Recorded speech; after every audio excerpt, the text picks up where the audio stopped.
Welcome to Center Heist Productions. Please hit the likes and subscribe down below in the right-hand corner. Muchly appreciated. Thanks to my followers and supporters. Please tell your friends and family and anybody you know as we try to build a strong community that shoots from the hip, sticks with the facts, and sticks to the truth, and not feed you a bunch of malarkey and garbage and stuff that's meant for the Hershey Highway. All right, so as this episode states, we're going to get right into it. Boom! Let's deal with the nonsense topic that's flying around, and my poor buddy and brother Junkie. I feel bad for him because of course he's like myself. He would be worried when he hears Jack Eye's name out there. Relax, bro, relax. As I made the comment on your episode, just settle down, go back to Hughes's interview and press conference at the end of the season. He made it quite clear, and he's been whenever he's been contacted, he's reiterated that any trade talks for Jack Eye was up until trade deadline, and he made it quite clear to those teams that did. And of course, who would? There's going to be two defensemen that they always want from Montreal. It's going to be Jack Eye and Gouli. So of course they did call him, and he made it quite clear he's not on the table. You're probably going to have to give him the farm, the kitchen sink, and everything else, which is way beyond what his actual value is, to get him out of Montreal because he's that important of a piece that we need. So settle down. He's made that clear. Unless something blows and knocks his socks off, and that would be something like, okay, let's just use for an instant, you get a superstar. That's probably what he's saying. And you know, I don't think anybody's going to give up a superstar because it's too high of a cost. But that's what they're going to have to do if they want Arbor Jack Eye. So everybody can relax, calm down. The nonsense is flying out because Arpan Basu made some comments on his channel. But they were, I do know, I didn't like the comments he made, but I do understand too they were kind of taken out of context. He mentioned the Jack Eye trade thing, and it was all just what ifs. And people on certain podcasts and reporters took that out of context and made it a bit, because we do know that there's specific channels in the podcast world that just want to jump over everything Rumorville, and they want to act like they're all positive, but yet everything they're throwing out there is Rumorville garbage. Stuff that's meant for the Hershey Highway, right? So, everybody settle down. I think I'm going to believe the GM of the Montreal Canadiens. And there's one reporter, whether you like him or not, we all have to accept, has the first track in Montreal of something comes loose, rumor-wise, of something actually happening. He'll be the first one to tell you.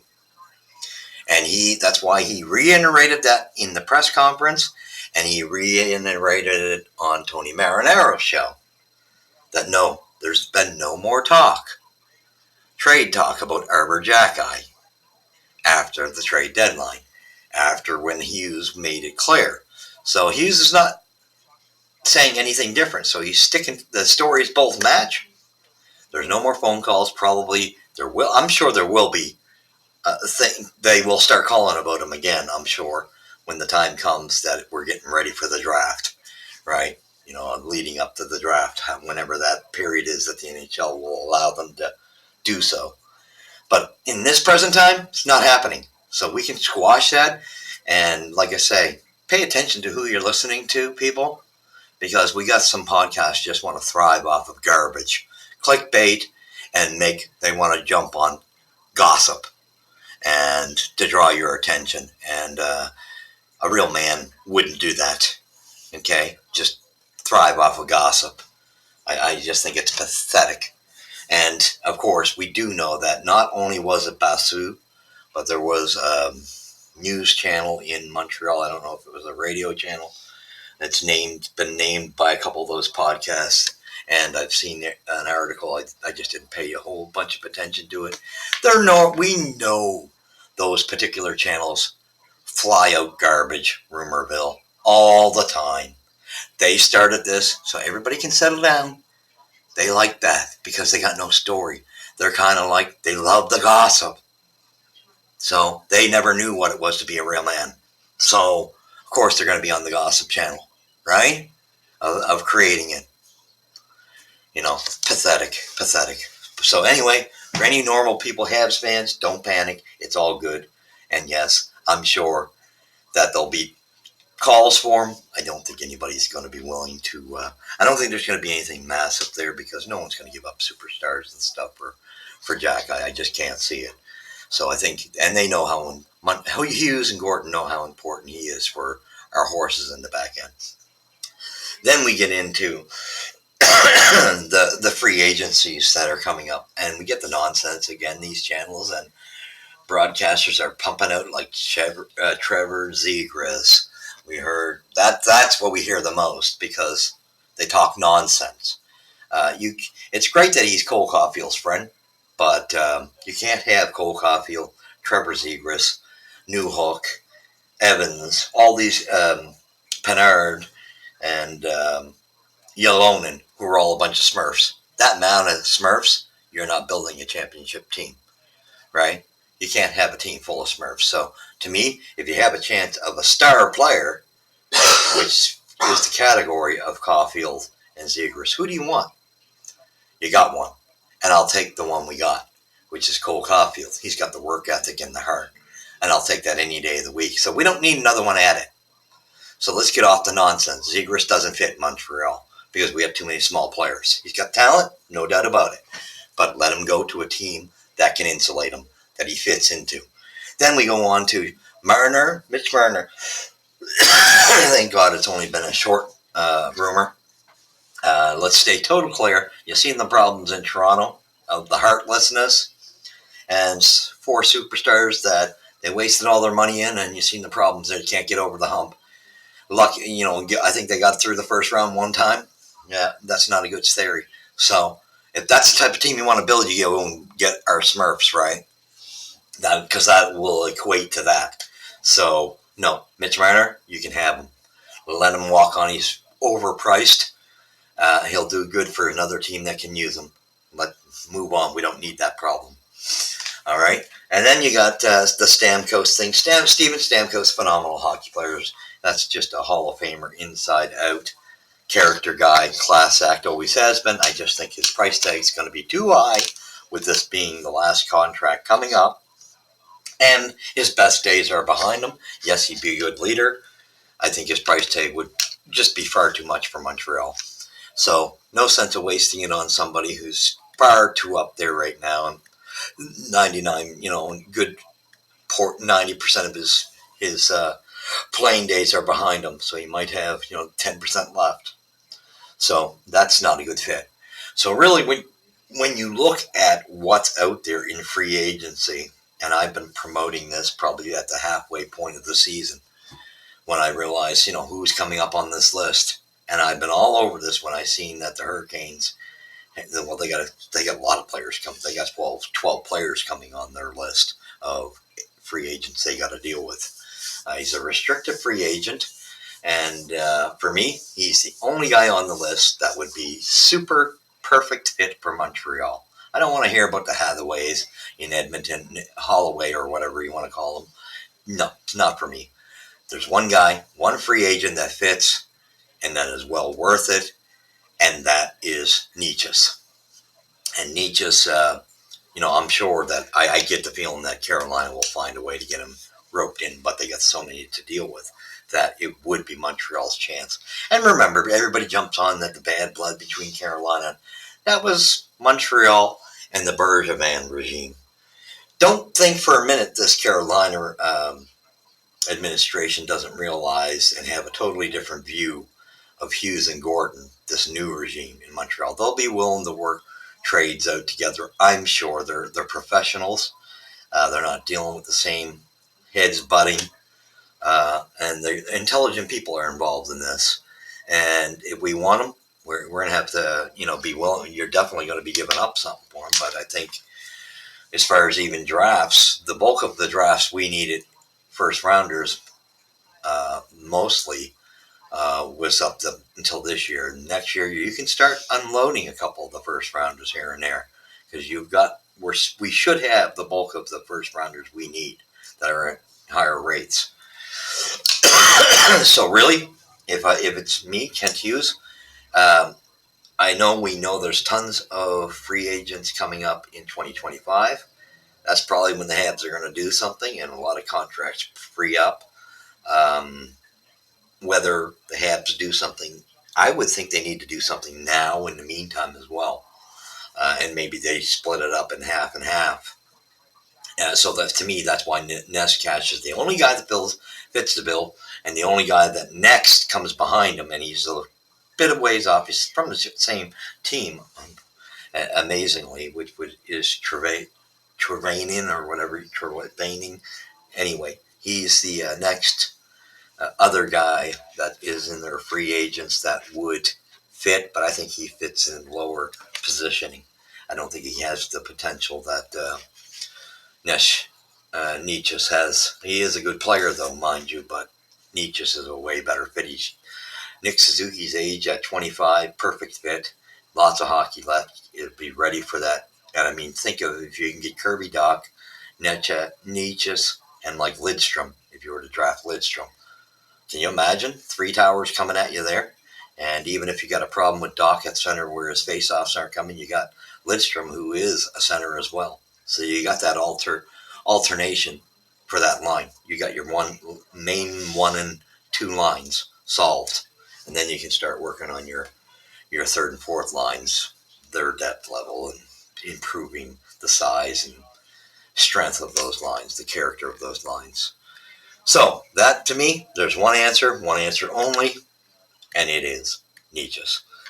And like I said, Trevainin, I could accept taking him, but I would much rather. So whether we trade for him or you see that Carolina is in a vulnerable position and you offer him something that's close to the Caulfield contract, and they're not going to be able to match that. So you go with that. That's my answer for the free agency situation. And then you deal with the rest. If you want to go with somebody else in there, we'll see. But I think with Caden Lindstrom is the answer in the draft. So with that being said, and then you'll have your next year's free agency period where guys like Draisaitl, although I don't think we'd ever be able to get them. Anyway, so with that being said, now we're going to get to the drafts, and we've heard all the nonsense. Well, actually, let's put the Mitchkov thing to bed. That story has just come out in the last couple of days that we're now hearing that Mitchkov is coming to Philadelphia this year. I don't know how true it is. I haven't gotten a total confirmation on that myself, that it's got to be verified. I'd like to hear it out of his own mouth. Anywho, whether he is or not, and it sounds like we've been bamboozled. Okay, it sounds like the 6 teams were bamboozled about Philadelphia. He wanted to play for Philly, so as much, and I wanted him with that pick last year, our first pick, just like a lot of us did, and was a little disappointed. And it's nothing against Ryan Backer. He's a definitely good defenseman, but we needed an offensive player, and if we weren't getting Mitchkov, we should have went for Leonard. Those were the only 2 guys that would have made sense at where we sat at 5th. Anyway, we didn't do it, but it's starting to look with this story that's come out. It's probably better off we didn't get Mitchkov. It sounds like he played a game, making them work on the story to saying he wouldn't be able to come over to the NHL right away, just to deter those top 6 teams. So it was clear that he wanted to play for Philly. So it sounds like a little bit of a sneak job, and that's fine. Okay, so you bamboozled 6 teams. Well, there are character questions when you pull that stunt, and your defensive game's got some question marks, so just as well we don't have them. But we should have had Robert Leonard. So now, with that being said, so that's put to bed. It's just as well we don't have Mitchkov. Oh well, and I'm sure Ryan Backer will never know until those guys play and have 5 to 10 years under their belt to see what decision was right. Although it sounded like his character-wise, it looks like it was wise we didn't. But now we go to this up-and-coming draft. And there's so many people getting on. Oh, I see them putting the rumor mills again. It's coming out of Montreal. It's coming out of here, there, and these different podcasts that need a story to make BS because they like getting their info flowing out of the Hershey Highway, right? If we know what I'm saying, right? I think you do. Yeah. Just spew out the menorah, all right? Anywho, so you got a bunch of small players that are further down the list, and even if some of them aren't a bad size, they're further down the quality list. So why would you take that with your fifth round pick, your top pick? Your top pick, it's very simple. There's one answer with three. It's a three-pronged answer, and it's simple as this. Either we trade up to get the number one pick, and you're going to pay a pretty steep price, I'm sure, to get Celebrini, because his size is enough. He's not the biggest, but he's not small. But his talent makes up for that, but he's still not small. Remember that. He's a good, healthy, at least, I think he's 6 footish in that ballpark. And anywho, his talent level is way beyond the rest of them. So you'd be willing to give that up to get him. So it's either Celebrini or it's the perfect fit, who we know, and there's no one else that comes. If you don't get these three guys I mentioned, it's called a must. You have to get one of these three. That's called the must. If you don't, it's called the rest of the groups a bust. Okay? And that is the bottom dollar. That will tell you where we're going with this rebuild. I really don't care, because this is a huge draft and a huge off season for us to actually have a real good feel and to really be able to evaluate what Montreal's doing. Are they just building a team that wants to make the playoffs and are like Toronto, can't get over the hump, but they can get in the playoffs and they're talented? I don't want that. I want a team that can go deep, like Vegas, like Dallas, like Florida, like Tampa. Those teams, Tampa might be older, but like what they were like. Even the Rangers, but Boston was like. I want a team like that could do some damage. Okay, that can go in deep and give you a good shot at a Stanley Cup. I want to see one Stanley Cup before I pass on in life. So it's either, to me, Caden Lindstrom is the answer, and there's no ands and buts in my book. I am willing to accept Demidov if we didn't go Caden Lindstrom because of his talent level, and that would be kind of hilarious for us to give the response back to Michkov, because talent-wise, they say that Demidov's a way better player than Michkov, so that would be kind of hilarious. But I prefer Lidstrom because he's got the size, he's got the grit to his games and the talent. It's just more of the full package of what we need for a winger, and he's a center, so he can play both. So that gives you an option with him and Kirby Doc. So to me, there's your next guy. If you weren't to go, and it's highly unlikely we're going after Celebrini. So to me, it's got to be Lidstrom. Got to be. And the only thing else you settle for is Demidov. After that, I guess some people are, pumping the tires of Tage. Again, good hockey player. I just I don't see him being that caliber of those top three forwards. Sorry. Bottom dollar. There's some major holes in his game, and got good talent. Doesn't nowhere near has the grit of his father.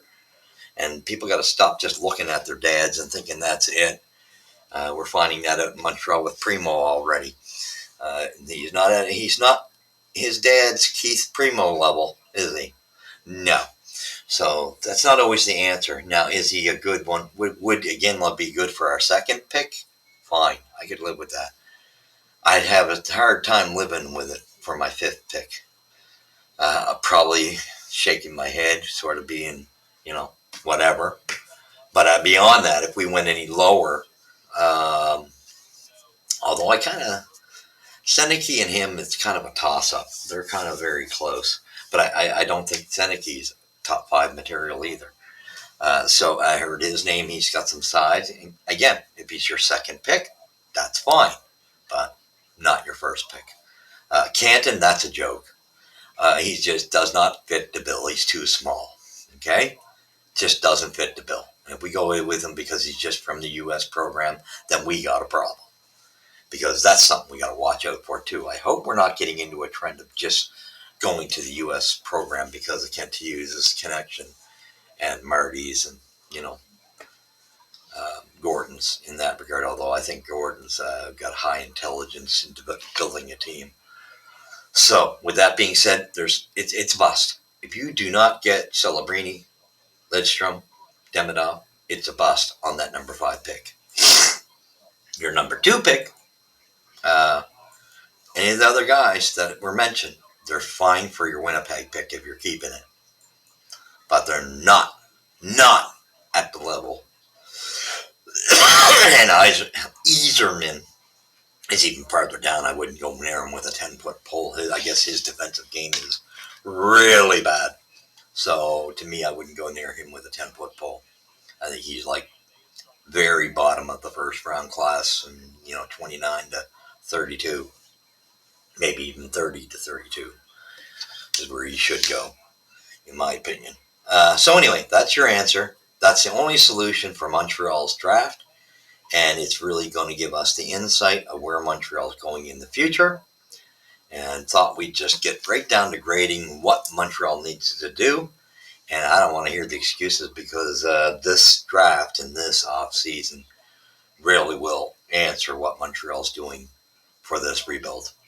What we are building. Are we building a Mickey Mouse team? Because, again, as good as Newhook was, I wasn't a highly...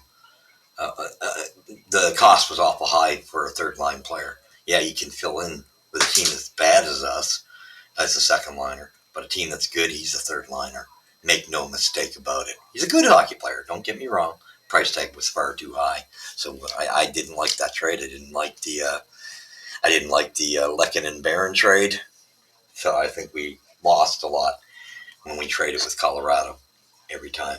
Now we won in a lot of other trades, with Calgary, Pittsburgh, and Detroit. We did quite well. Not even bad with Florida.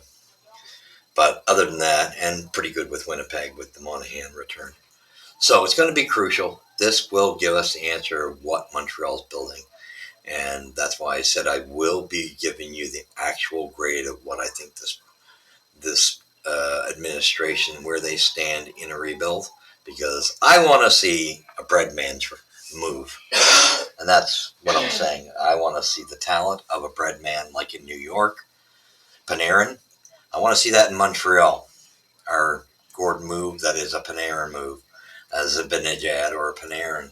I want to see that type of stuff happen to Montreal, the grade of players. And this is going to be the halfway point after this draft and this offseason. So this is crucial, and this is going to really tell us what they're putting into it, and what are we just creating a talented team that gets into the playoffs but bounce right out like Toronto, or are we going to build a championship team that's built sturdy, strong, and with lots of horses that you need? A big team is the only teams that go deep into the playoffs are big, solid teams. So with that being said, like you said, you've seen it here at Center Ice first, where you get the true facts, and we clear the air here. We don't run on Rumorville, and we call out those who do. Okay, we just do not cater to those rumors. I'm not into gossip. I don't buy it, and I try to shut it down when I see it. So anyway, with that being said, there's the evaluation of what Montreal needs to do in this up-and-coming draft. And there's nobody in, like I told you, the 3 players. If we don't come up with one of those 3 players, we fail. So thank you for watching. We will catch you in the next episode, as we're going to be watching closely. God bless.